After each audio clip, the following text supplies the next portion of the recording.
आत्ता जरी अक्षूला काही गोष्टी कळत नसल्या तरी आम्ही रात्री तिला 12 वाजेला विश केलं, कारण असंही ती 12 वाजेपर्यंत जागेच असते. हाच तो दिवस होता की आम्ही अक्षूला पहिल्यांदा बघितलं.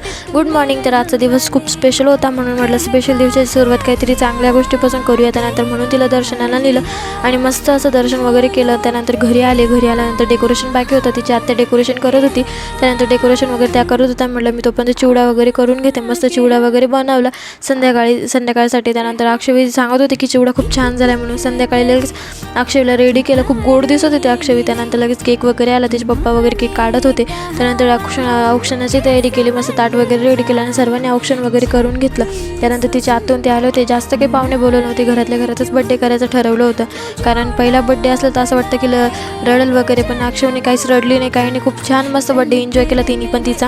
त्यानंतर जेवण वगैरे केलं आणि तिच्या आत्याने ते निघाले होते. त्यानंतर मस्त घरात येऊन गिफ्ट ओपन करून दिवसाचा शेवट केला. चलो बाय, भेटू नेक्स्ट ब्लॉगमध्ये.